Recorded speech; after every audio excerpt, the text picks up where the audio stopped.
Hello there, viewers. Good day to you guys. Welcome back to the channel. If this is your first time here, just welcome. I'm glad you're here. So for those of you who are returning viewers, I have had one bear of a month so far. It's been major project after major project after major project, and I'm remarkably fatigued because I am in fact a human being and I am not a robot. That being said, I'm gonna do something real nice and cool and easy today. What we have here is a 2022 Ford Maverick pick-em-up truck. Kind of resembles the Ridgeline with its single body, but it is a pickup truck according to the classification. It's the FX4 off-road.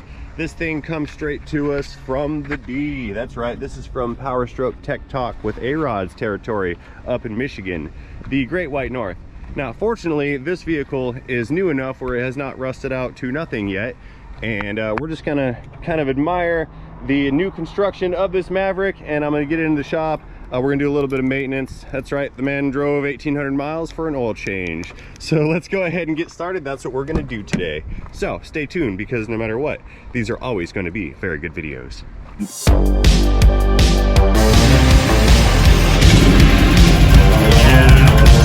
Here's our brake rotor. There was our brake rotor. So let's see what we have going on the odometer. Looks like it's approximately, it went away.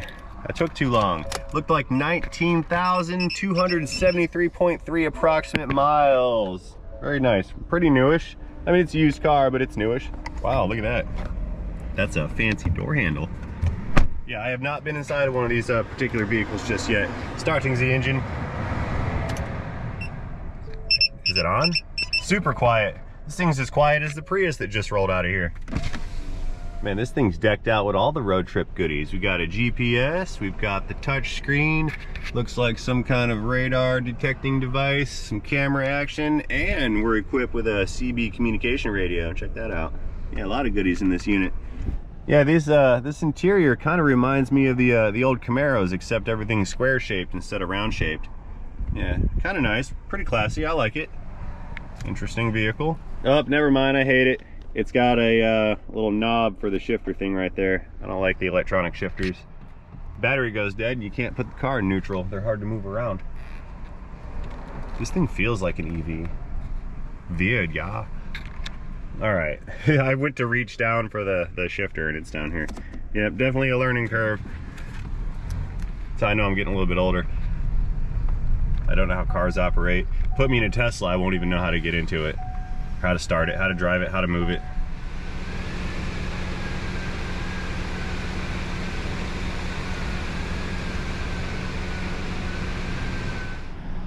Okay, nosing her in, pulling her up here to the lift.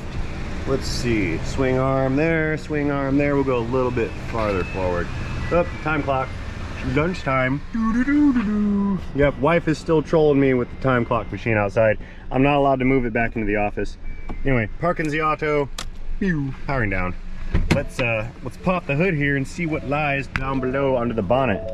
Oh look, it's a 2x popper. So you do one pull, release, second pull, and that's gonna release the entire hood. I don't think it has a release lever under the hood down there. It's a ×2 hood popping device.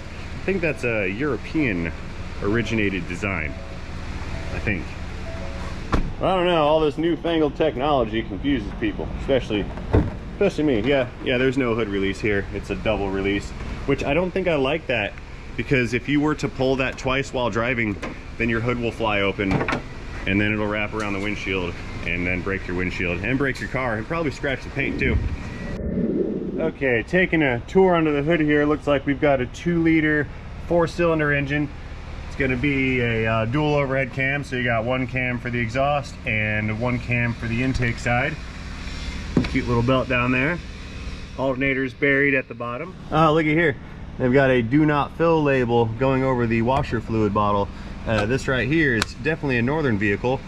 What they're saying here is do not install regular washer fluid solvent in that tank, because in the cold wintry months up in the Great White North, that stuff will freeze. The regular stuff will freeze and it'll actually break the tank and break the little pump motor, and then you got to replace the whole system just because it froze and expanded. We have a direct injection high pressure fuel pump down here. That is a cam-driven high-pressure pump, similar to a common rail system on a diesel engine. You've got DI fuel injectors, so there's no port injection. The fuel injector sprays directly into the combustion chamber, and it does that at a remarkably high pressure, hence the high pressure pump. So we've got a low pressure pump that will deliver fuel from the tank through the lines to the high pressure pump, and then as the engine's running, there's a cam lobe that runs the plunger on that pump, and I don't know the specs, but it's probably several thousand PSI of pressure on its way out. The pressures are actually so high that if you go to disconnect or remove some of the high pressure lines, you cannot reuse them. They're supposed to be replaced with every time, or with every cycle. Every time you remove it, you got to replace it. Reason being is they have like a crush seal on the end of them, and once you've removed it and then try to reinstall it, it may not seal properly. Now, you could not notice it, and it can actually have a high pressure fuel leak, similar to what you would have out of the injector, where it's just spraying out in a fine mist.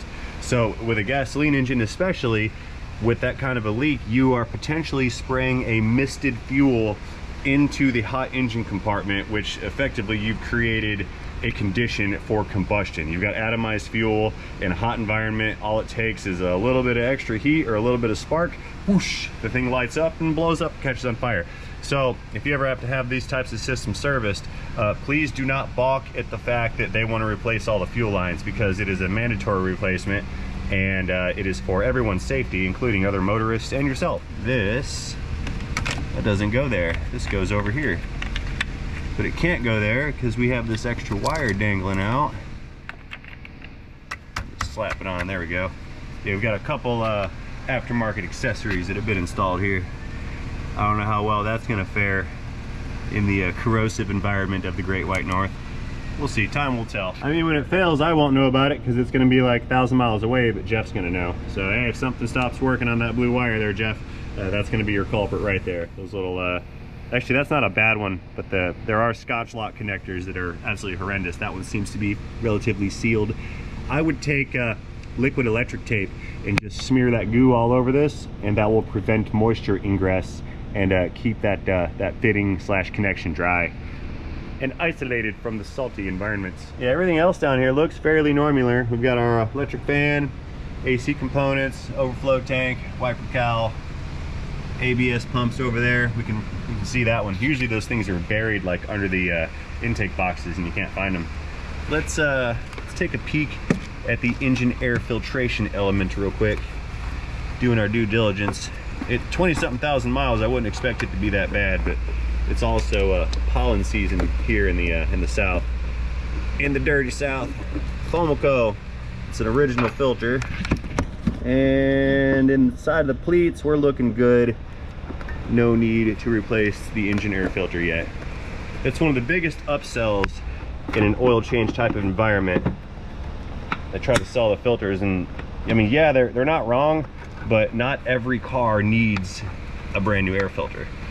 Air filters are designed to get dirty. They collect dirt. That's what they do. They collect dirt, and they keep your engine from eating dirt. So if you have one that's kind of dirty, it's okay. It's supposed to do that. It's when they get super dirty and the bottom of the pleats are covered in, you know, whatever's in there, that's when you have a problem. I mean, you don't really have a problem, but that's when it's time to change it. Anyway, enough screwing around. Blast the subscribe button for all you new people. A little clever moment of shameless self-promotion. Let's run this thing up into the air, and we'll see what the bottom side of the engine looks like. So, if I'm not mistaken, these things came in a hybrid version as well, didn't they? I believe they did. I think the parts delivery guys have Mavericks that are the EV version, saving fuel. Coming down on the locks for safety. Click and click, there we go. Okay, real quick visual inspection on the brakes. Pretty standard braking components. Fomico again. That all looks really good. Oh, four-wheel drive. Yep, that rotor looks good. Rear rotor, looks like there was something got caught in there, or there was some big metal chunk embedded in the pad material. That's fine though, I can't feel it. It's just visually unappealing. we have electronic rear parking brakes. So you got hydraulic over electric.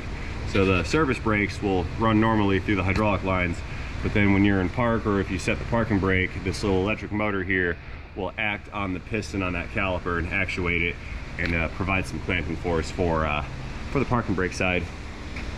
Interesting, I say. It's a Matchbox truck. Okay, moving on forward. Yeah, don't mind that block of wood there. Needed some space to clear the Nerf bars here. Typical new car construction, plastic undercoating or plastic whatever. Sound deadening shields. Little drive shaft up front. Catalytic converter appears to be part of the manifold, maybe. Yeah, that actually looks like it's part of the manifold. Electronic power steering. See a little motor there. Yeah, this is mostly pretty standard looking, I'd say. Let's find the engine from the bottom side. I think I've got to pull this skid shield down. What do we have here, a 13 mil? Yeah, 13 or 14. Let's go grab the little impact and pull that shield away. So I kind of feel bad. This is a 530 vehicle, requires 5 winter 30 oil. And my customer wanted Amsoil, but I actually do not have 530 in Amsoil. I have 530 in my drum, which is a BG oil. So I buy the Amsoil, which comes in the quart bottles, but then my bulk oil comes in a 55-gallon drum. So unfortunately, we had to settle for the other best oil in the industry, which is the BG 530. Let's see, another bolt over here.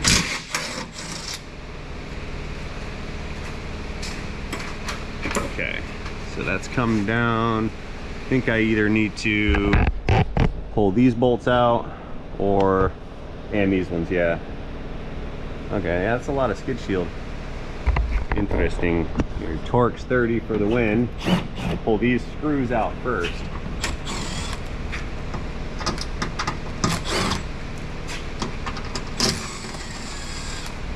There we go.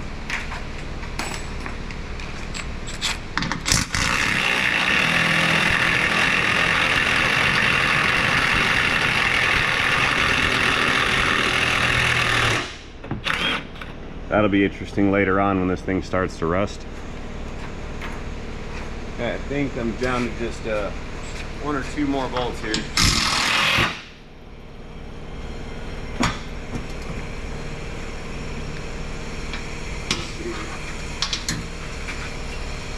Oh, this is a lot of skid shield, you guys.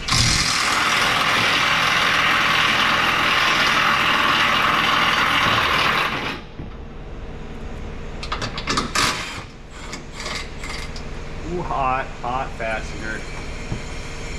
Hot. There we go. This thing's heavy too. Holy smokes.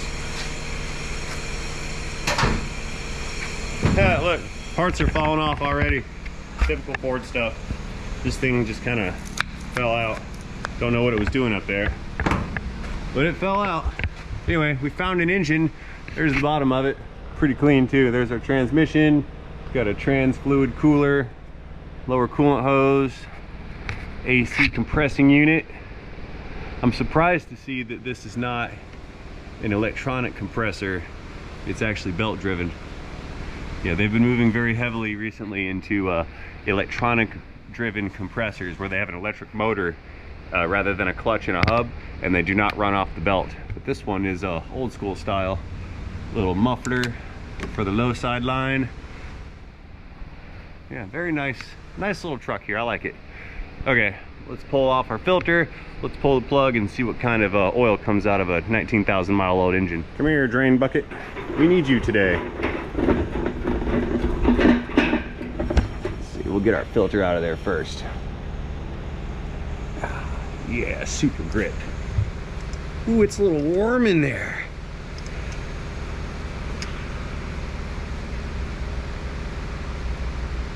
Okay, watch this. I'll show you a really cool old school trick. Here, what we'll do, we'll take that filter and give it a super fast spin. Ring! Oh, not enough. Trying to avoid the splash. Okay, so watch this. So we've got this new filter here. See the O-ring seal on it? Now take a look up top at the mating surface. See all that oil up there dripping off of the oil filter surface? That right there is going to provide the lubrication necessary to lube that seal. Therefore, I conclude that I do not have to put oil on the oil filter seal directly in order to lubricate it. We can just kind of put it on like so. And no pre-filling oil filters. I don't like to do that. Real quick blast of the good stuff.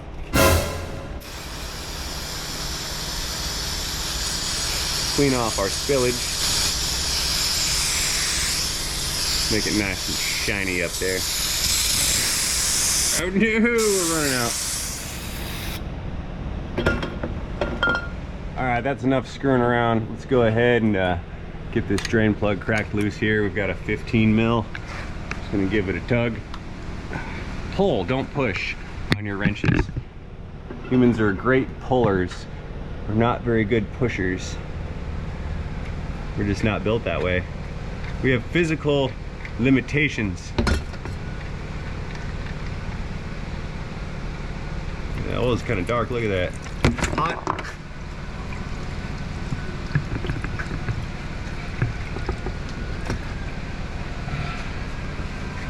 Let's see if this passes my fingerprint test. It's an old school trick I used to hear called the fingerprint test, where if you took oil and put it on your fingerprint, if it flowed against the grain, then it was worn out oil. If it flowed with the grain, then it was still good oil. I don't know how true that is, but this oil appears to be flowing against the grain of my fingerprint. So one could conclude, based on the old school mythology, that this oil is ready for replacement.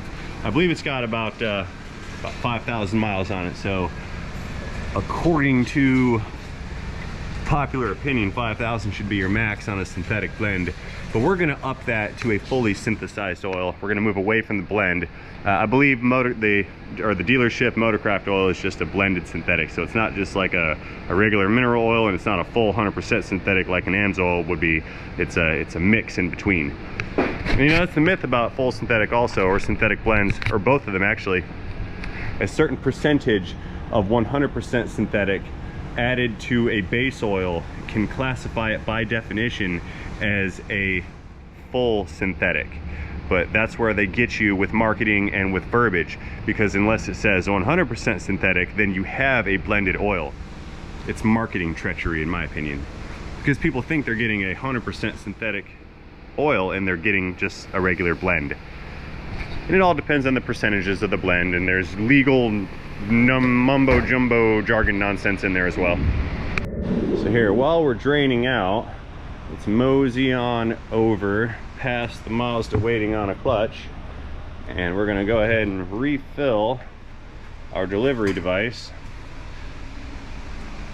See that right there? That's why you don't pre-fill, because sometimes that kind of contamination ends up inside of here.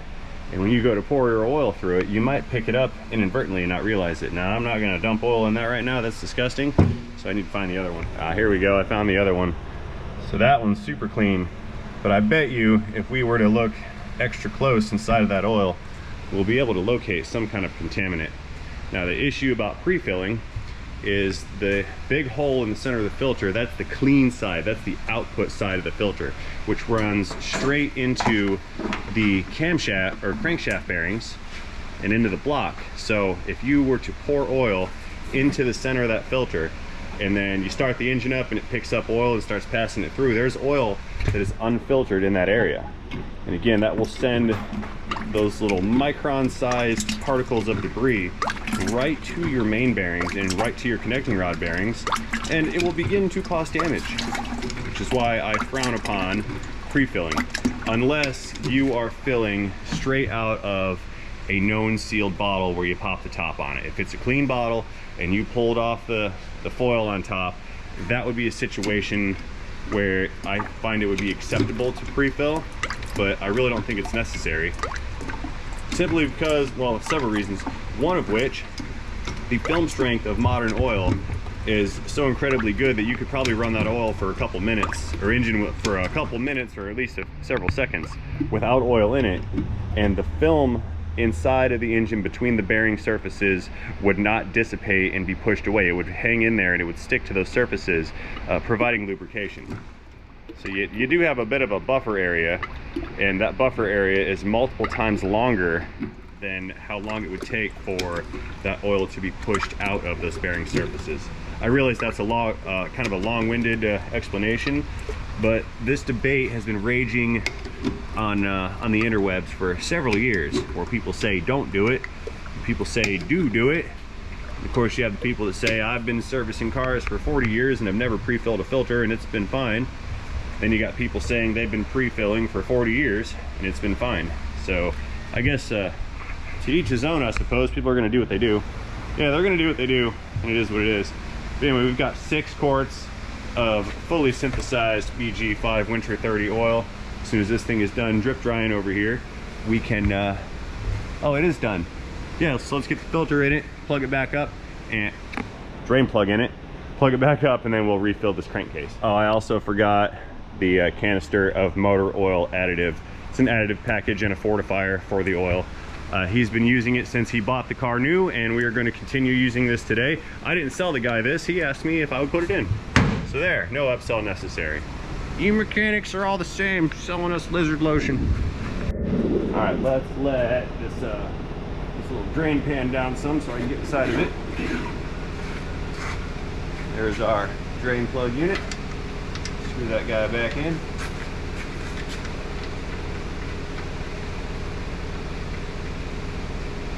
Finger click. Yeah, there we go. 15 millimeters of wrench action. Snug that guy up. Give it a pull. Good. Wipe it down so we have no driblets and droplets. I cannot get my speech to function properly today. What is this? Must be tired. Okie doke. So we're good down below. Let's roll this drain pan right on out of here. Now I gotta figure out how to get that shield back up. Got a couple of the fasteners in hand here.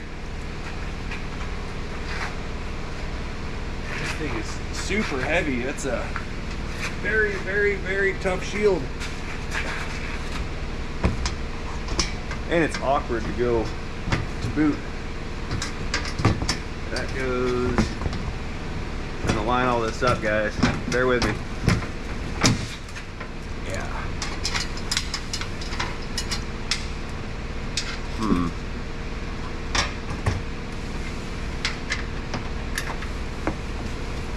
We use thread. There we go. Got one starting. Am I doing this wrong? I feel like this is a. I feel like I'm doing this wrong. Like there should be an easier way. See, this is why the OEMs don't understand why they have such a retention problem with employees.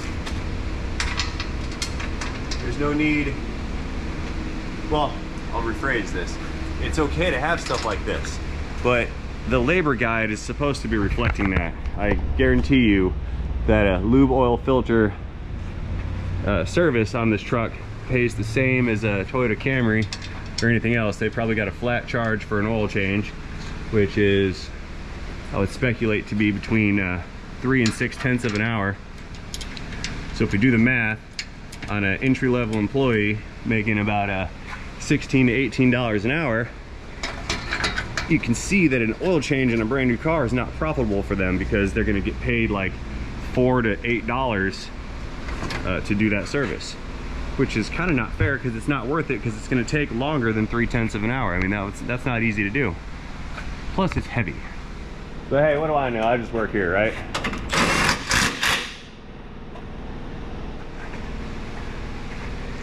Next one.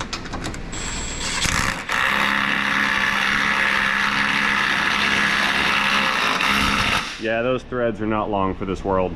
That's for sure.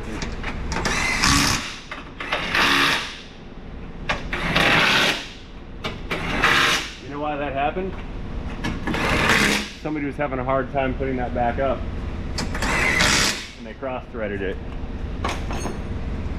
So now the next oil change is harder for the next guy, and then the next guy, and then the next guy, and we're gonna have this cascading effect of bolts that are all stripped out and rusted out, not working. And eventually those guys are gonna go, man, I don't wanna do this job anymore. There we go, mini clicks on all the fasteners. So our very robust skid shield is now in position. Let's go ahead and clear our goodies out of the way. We'll let her down and fill her back up. Maneuvering back around. Lift up off the locks, lock release, and then this one, slowly depress, see the little valve right there, and let her down. All the way down. Maverick on the ground. We're not going down!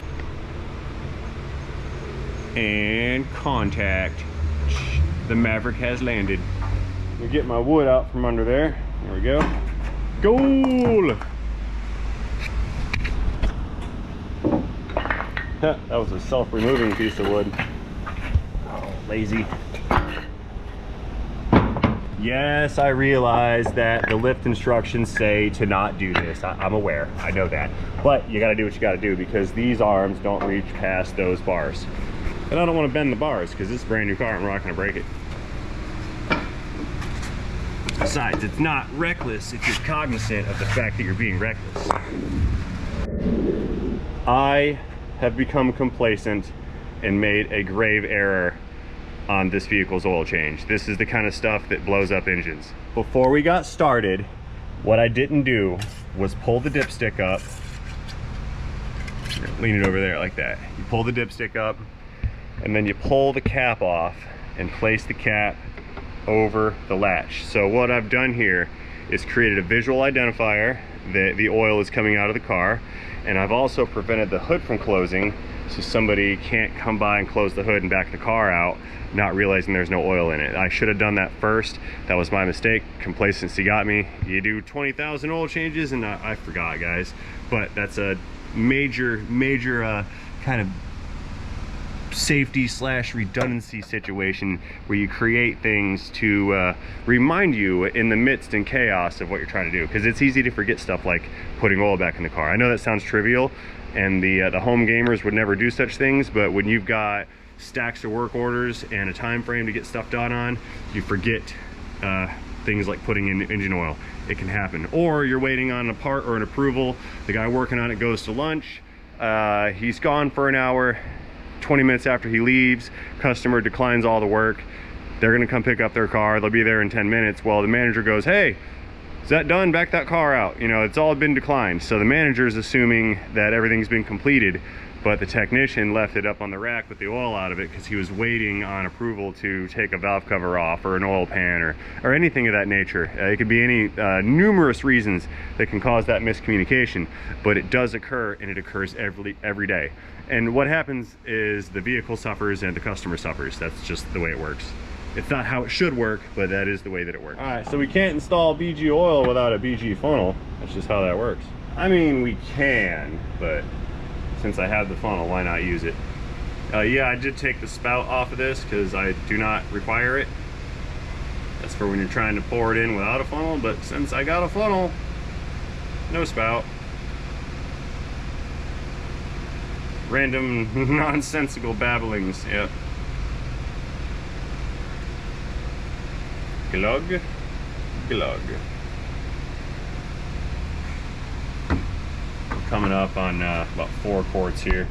This computer says this is a 6-quart engine, which I find that interesting considering how small the displacement it is.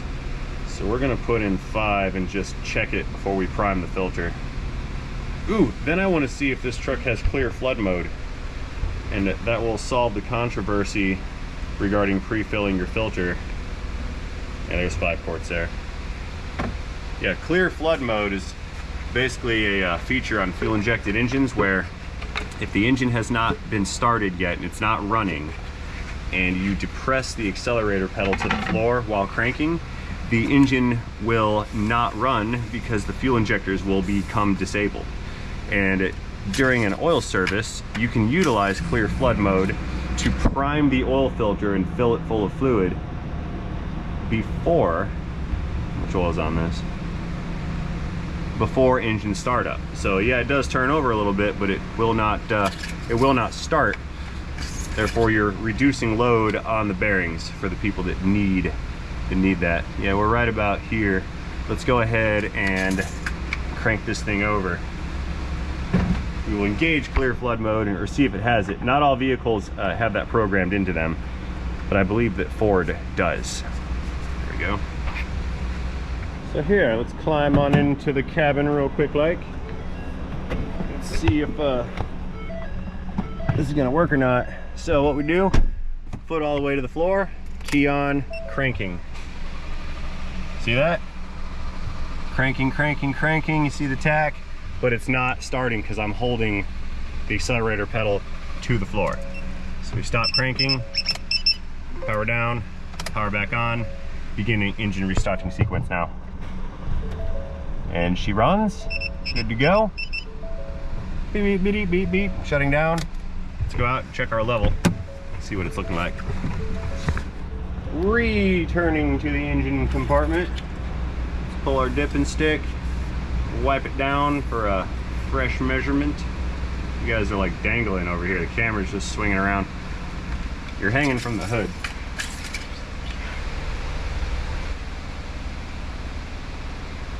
I can't tell where the level is sitting right now. We need to give it a second, let the oil drain down. The whole thing was just covered and smeared in it. So I could not get a decisive measurement.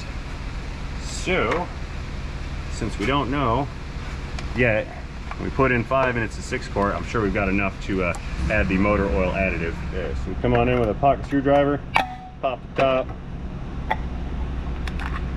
peel her back, just like so.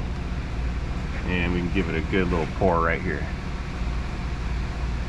Oh yeah, non-funneled pouring things. Ding ding.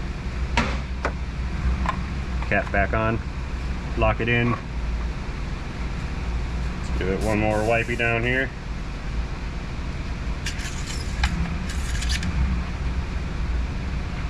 Oh yeah, look, there's fluid on everything over here. Yeah, I need to give it a second. 2 minutes later, we're trying to get an oil measurement again. There we go. Got her right on the money. Right there. See the full mark? That's perfect. Right in line. So just shy of 6 quarts.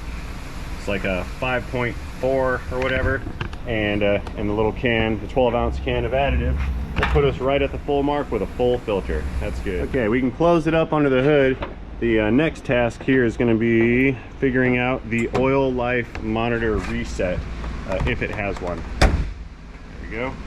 Ew, road trip nasty. Yeah, this thing's definitely been on the road. It's covered in little insects. Nasty. Yep, all over the hood too. Okay, let's fire the thing back up, restarting the engine. Back it up some, so if I have to get out, I don't have to get past the little shield business there. Park and brake.